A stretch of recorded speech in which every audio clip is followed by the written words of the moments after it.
You're listening to KCBS In Depth. We need, and we haven't done this yet, to centralize our public health system. The people, places, and issues the Bay Area is talking about. We have done exactly what needed to be done, which is provide and give an effective vaccine. The key for gun safety reform advocates is to think about this in the long term. These times when change happen, often brief, so you want to get as much accomplished as possible.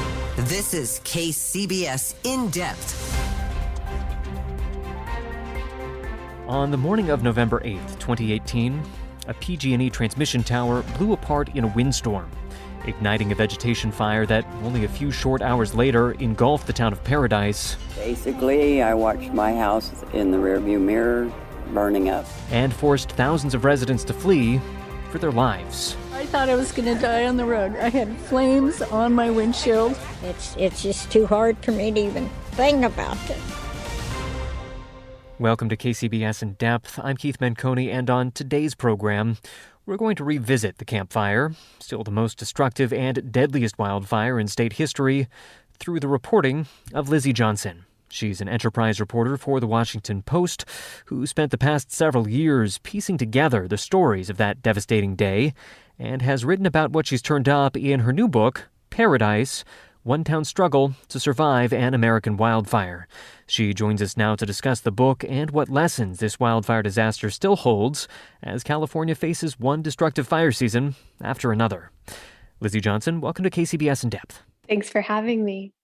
So, obviously, for the people of Paradise, they will never forget what happened that day. But for those of us who didn't experience it firsthand, it can be easy to lose sight of just how shocking this event really was, especially when the fire disasters have just been piling up year after year, fire season after fire season in California. But what you've written, I think, is just a really comprehensive account of how this fire unfolded based on both your time reporting it while the fire was still raging and then hundreds of interviews you conducted later with people involved in the disaster. So why, in your view, is it important for us to make sure that we remember this tragedy clearly with, so much else that has happened since then? Right. Yeah. I think that with these fires that we're seeing every single summer, they can all start to feel very abstract. You just hear about the biggest fires and the deadliest fires and, they get topped year after year. And I think it's important to remember the town of Paradise and the Camp Fire specifically because it has become such a touchstone showing what we could stand to lose if we don't, start taking climate change seriously and realizing all of the different factors on the landscape that are causing these fires to explode out of control. And it's just, it's a place where even though the fire is out, it will continue to live on in the minds of so many people. And there's something we could learn from that town and about how it's trying to come back and what the people are doing now. Yeah, that is a theme that runs through your book, that while this is a singular tragedy that surpasses so many other fire disasters that we've seen in California, the things that made it so deadly, from a wildfire to the sorts of fuel management that were happening around Paradise to the infrastructure that folks were depending on, the failings in all those areas are failings that are faced by many communities throughout California and throughout the Western United States. So really, there are a lot of lessons to be drawn here. Right. I mean, it's everything from how we build and where we build to how we've managed the forest in the past to our infrastructure, the electrical infrastructure that's in really fire-prone areas and hasn't been hardened. We're living with the legacy of a lot of bad decisions that were made over the years, and we need to confront that, these fires aren't going away. And so we need to start changing the way that we approach them. I'm hoping you could speak right off the top right now a little bit about the reporting that went into this book, because as we mentioned, hundreds of interviews went into this. You actually moved part-time to Paradise in the aftermath of the Camp Fire, and just so that you could get even more interviews in. I think I read that you even enrolled in a professional firefighting academy to learn as much as you could about firefighting. So this is a story that you were really, it seems, trying to tell as completely as you could. Expand a little bit more on that reporting and why it was so important to you to go so in-depth into this. Right. I get really obsessive about my reporting. To tell a story well, I need to understand what happened and understand all of the complexities of a place and its people. And so I think after the Camp Fire, there was this general sense of, well, what actually did happen, right? It was such a big fire and it exploded so quickly that so often you just heard stories of all of the people escaping, and there wasn't a clear picture of what had actually made the fire into what it was and all of the different factors that caused the landscape to become so dry. And so the best way I could figure out to learn and to understand was A, to better understand fire. So I enrolled in a professional firefighting academy with a county in Northern California. And then B, just really immersing myself in the place. So I stayed with the local family in Paradise, and I would never be able to visit Paradise before the fire, but I could get to know it through what it was after the fire, and just taking walks around town in the evening, seeing all of the beautiful things that people talked about, and getting the chance to go to Starbucks every morning and talk with the baristas and go to the local supermarket and eating green curry at the Thai restaurant, just having conversations with people where they were at and trying to better understand what had happened. Because I wanted to do the place justice. I wanted people to understand what Paradise was, and to give people a fuller sense of what had been wiped off the map, that it wasn't just, 26,000 people, but it was a place with traditions and culture, and a place that people really deeply loved and that was lost in a very unfathomable and violent way. Speaking with Lizzie Johnson about her new book, Paradise, One Town Struggle to Survive an American Wildfire, and maybe just to set the stage for some of the stories that we're going to be telling a little bit later on in the interview, tell us a little bit more about Paradise. This was a town that, for many people, really lived up to its name in terms of the opportunities that it was giving for affordable living and just really clean air, idyllic scenery, just everything that a lot of folks would want in a place to call home. Right. Yeah. So it was a town of 26,000 people, about tucked above the Sierra Nevada foothills above the city of Chico in Butte County. And it was a very affordable place. People in town always joked that the demographic was either newlywed or nearly dead, because, it was a bunch of retirees who really wanted to live near nature and families seeking affordability that they couldn't find in other places in the state, right? People who have been priced out of Los Angeles or San Francisco and wanted to raise their kids in a place that felt like home, where they could have a backyard and could let the kids ride down the street on their bikes. Paradise had its issues like any place. There were people that weren't living off of very much, a lot of people who were disabled, and but it was a place that people really deeply loved. They had these long-held community traditions like Johnny Appleseed Day. They had Gold Nugget Weekend, and people loved that town, and it was heartbreaking to them to lose it. Yeah. All right, and we're going to get into some of those stories of tragedy and loss in just a second. Real quick, just to reintroduce you, we are speaking with Lizzie Johnson, once again, an enterprise reporter for The Washington Post, who previously spent 6 years as a reporter for the San Francisco Chronicle. During that time, reported on the Camp Fire and its aftermath. Based on that reporting and many, many interviews, she has now written a book called Paradise, One Town Struggle to Survive an American Wildfire. We're speaking to her right now to try to get a handle on this tragedy and what it has to tell us right now. So up next in the program, let's get into some of the stories that you captured in your book. And first off, before we get to your reporting specifically, I actually want to bring in some of the voices of the tragedy into our conversation. And to do that, I'm just going to play a quick snippet of the reporting that my former colleague, then KCBS reporter Jenna Lane, produced in the wake of the Camp Fire. Here we're going to hear from Travis Wright, who fled the inferno with his neighbors Paul and Susie Ernest. When the flames caught up with them, Paul and Susie sheltered behind a rock.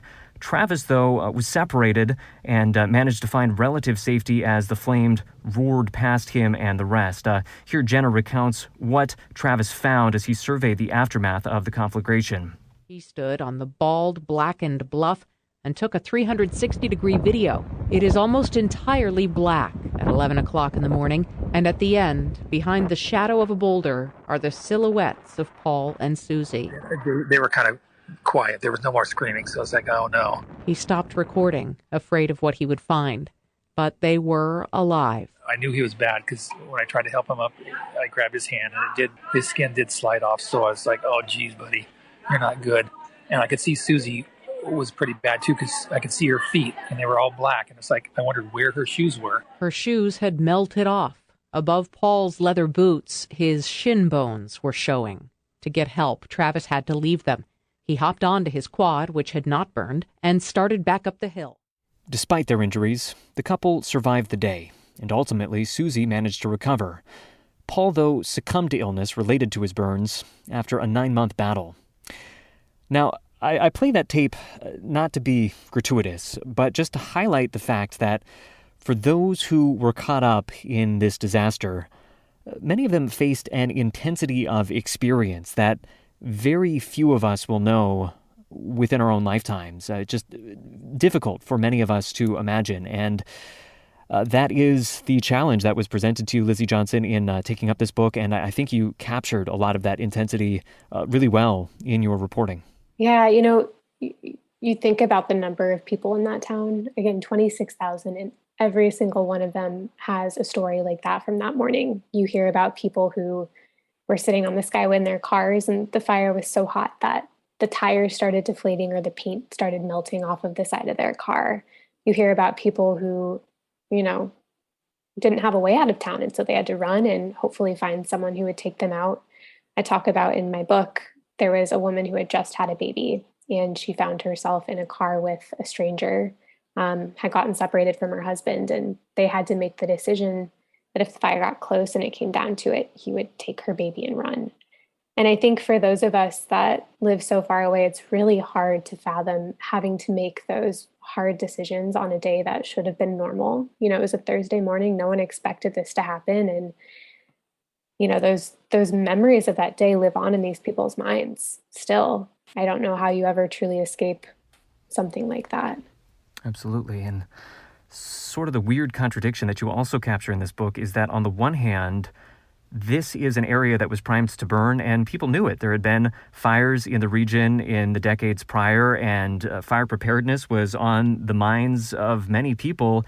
And yet the speed and ferocity of these flames surprised even fire experts that were on the scene. People just couldn't believe how quickly it was approaching the city and then engulfing the city. So none of us could have been prepared for this. Folks in Paradise also were not prepared for this. Right. At one point, the campfire was moving at a speed of a football field a second. And it just goes to show the ways that these fires are really changing.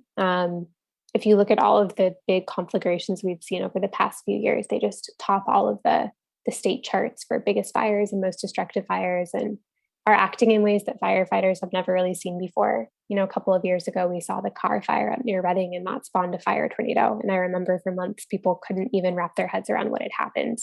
So there's this sense of, even if you think that you're prepared for a fire, and Paradise, for all intents and purposes, was more prepared than a lot of places across California and across the West.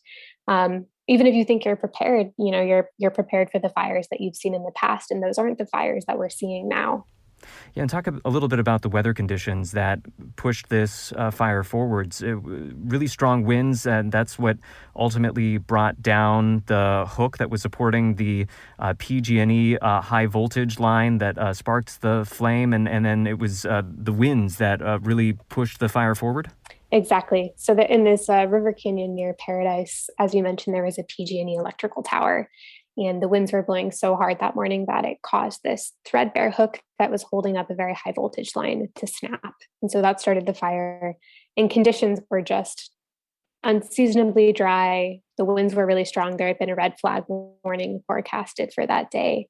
And so there was just no way of stopping it. It blew straight into Paradise and wiped the town out in a matter of hours. Yeah. Let's talk about another one of the stories that you highlight in the book, the story of Kevin McKay, who was an elementary school bus driver and teamed up with a pair of teachers to drive a bus full of children to safety. Tell us a little bit more about that story. Right. So Kevin is just an incredible man. He had worked managing a Walgreens for many, many years. And after his dad died of cancer, he realized that he wanted to live a life of more purpose and get a career that he felt really passionate about. And for him, that was going back to college to get his teaching degree. He wanted to become a history teacher at Paradise High, his alma mater.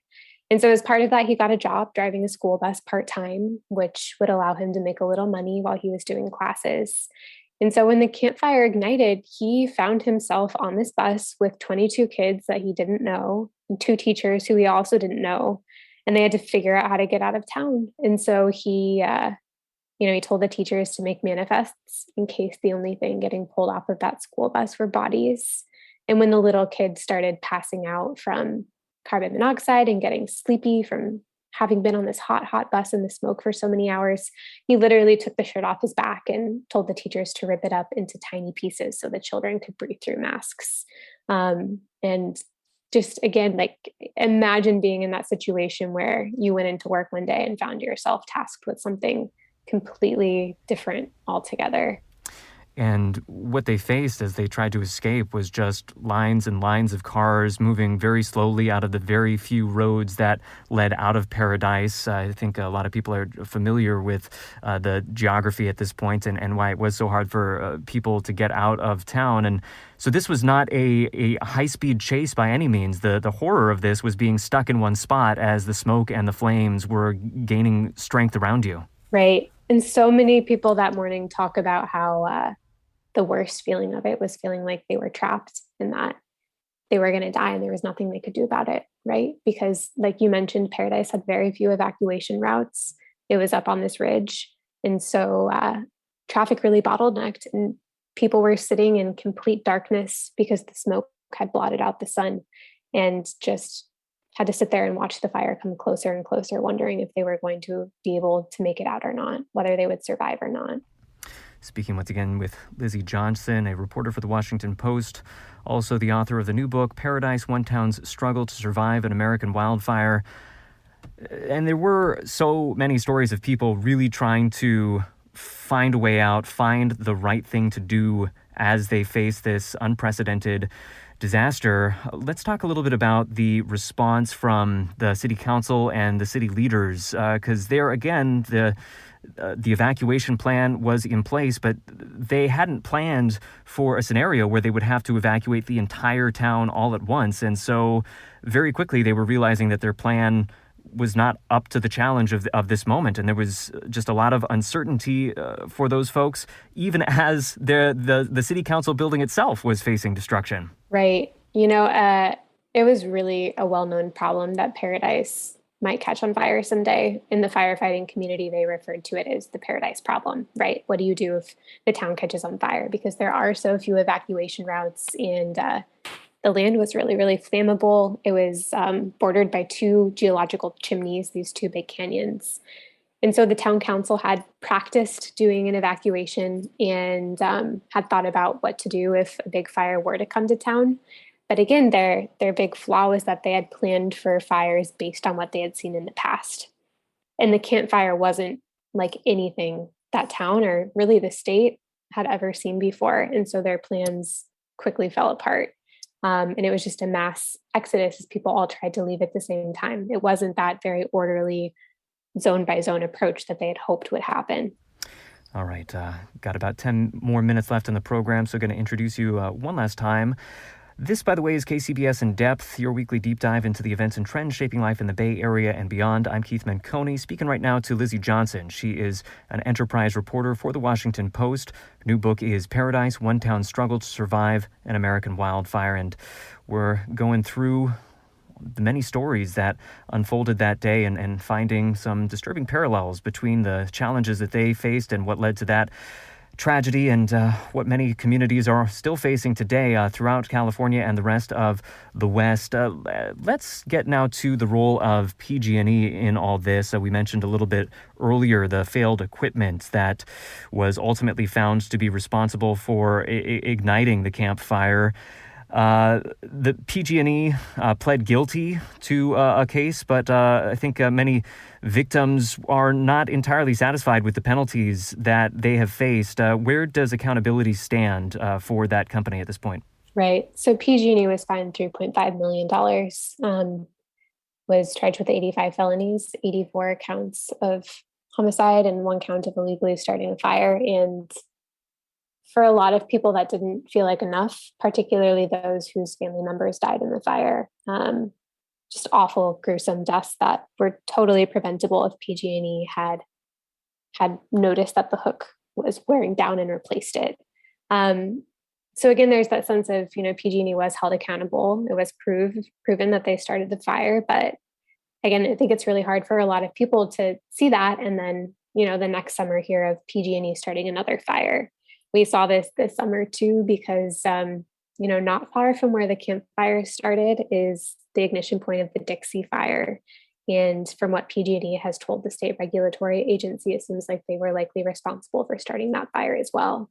And so that just stings, right? Like if your family member died in the campfire, then you see the utility that started that fire starting even more fires. It doesn't feel like they were held accountable. Yeah, and here once again, we see another community that has been severely damaged, in this case, Greenville. So the destruction continues.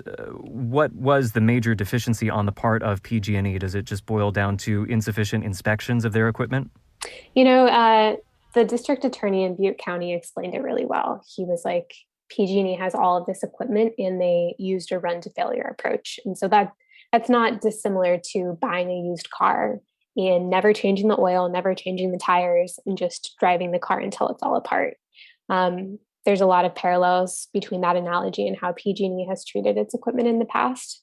And so, in the Feather River Canyon, that tower that started the campfire, there was a hook that had been on that tower for close to a century, outlived all of the people that helped install it. And PG&E just wasn't doing inspections the way it should have. And so no one noticed that hook was about to collapse. It only would have cost $19 to replace the part itself. And, a very preventable thing. So you see these problems in the company and across its infrastructure in Northern California. And increasingly, as conditions get drier, it's starting more fires. Yeah, it's just maddening to know that such a small flaw, such a seemingly before the fact inconsequential oversight could cause such devastation and destruction.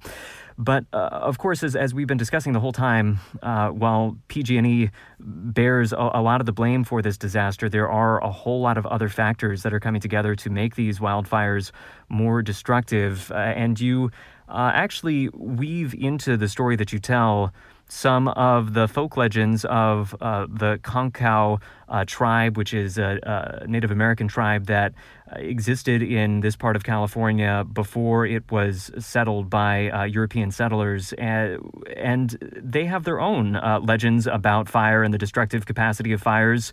And you suggest in your work that and a lot of other people, we should add, have been suggesting over the last many years that we would do well to learn the lessons that Native Americans have accrued over many generations. And it's forgetting those lessons that have caused a lot of the problems that we're facing now in terms of fire management and fuel management. Right. When white settlers came over from Europe, they brought this belief with them that fire was evil. And so that's something that Indigenous people didn't believe in. They knew that fire was a healthy part of the landscape, and they used it as a tool to do burns that made everything healthier. It helped them grow more food. And that approach was really stomped out and stripped away as those native populations were murdered. And, white settlers imprinted their beliefs on the landscape. And as a result, we have this enduring legacy of all of these forests that are really diseased and overgrown. And there is something we could learn from how those native populations once treated the environment and how they used fire as a tool. And we need to start getting creative and learning from the past if we're going to figure our way out of this current problem. Yeah.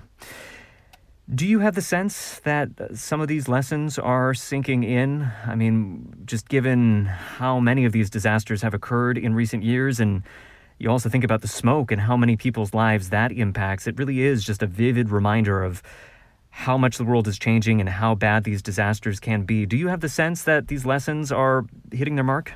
I think people are finally, starting to have the same conversation about realizing that this is a problem and we need to talk about it more so than we did a few years ago. But I think that it's going to take time to find solutions. I think that right now we're kind of stuck in this cycle where every summer we're hearing another story about a big fire in a town burning down. And it seems like we're on a trajectory that we can't stop. So I don't know, what the long-term solutions would be, but I think that people are finally at least on the same page and talking about it. All right. Well, we only have a couple of minutes left, but to close out the conversation, I want to talk about the rebuilding of Paradise. Obviously, a lot of people have moved away permanently, but some people are trying to move back and rebuild. What does that look like? What does that decision look like for people, whether or not to go back? And how far has the rebuilding process come in the last nearly 3 years? Mm-hmm. I mean, it's an intensely personal decision. I remember when I was up living in Paradise part-time, people would feel very hurt when they confronted that question from outsiders that are you really going to rebuild? Is that the safest thing? And you have to remember that for some of these people, their families had lived in Paradise for decades, entire generations that lived within a few blocks of each other. These were people that had mountains in their bloods. And for them, there is no other choice than to rebuild. But for other people, it's more complicated, right? It's hard to go back to a place where you felt such danger and where every summer you're getting worried about being evacuated or seeing smoke fill the sky. And at that point, the more natural decision is to leave and to build a new life somewhere else. I think we saw that with so many community leaders that ended up leaving. The Paradise High Principal and the school superintendent and the Paradise Lake Keeper, people that just realized that they didn't want to keep living in the shadow of this disaster. So people are coming back. They're coming back really slowly. I think, maybe it was a year after the fire, the governor reclassified Paradise as a rural place because there were only about 3,000 people living there. And of the 14,000 homes that were lost, it is just slow going. I think about 1,000 have been rebuilt and there are 2,000 permits pulled for more homes. But again, that's just a fraction of what was there before. It's going to be a long time before Paradise looked like it did before the Camp Fire, if it ever looks like that again. Yeah. And unfortunately, given the number of people that have been displaced in recent years in America because of wildfires and other natural disasters, this is a story that is going to become more rather than less familiar to us in the coming decades. Exactly. I think that's something that we can really learn from looking at Paradise, realizing that it doesn't stand alone. There are so many other places that will join its ranks, unfortunately, and we need to realize that and not just assume it won't happen. Yeah.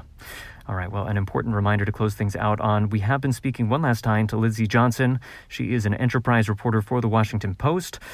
Her new book is Paradise, One Town Struggle to Survive an American Wildfire. Lizzie Johnson, thanks so much. Thanks for having me. And thank you all for listening. For KCBS and In Depth, I'm Keith Menconi. Stay safe, be well. We'll see you next week.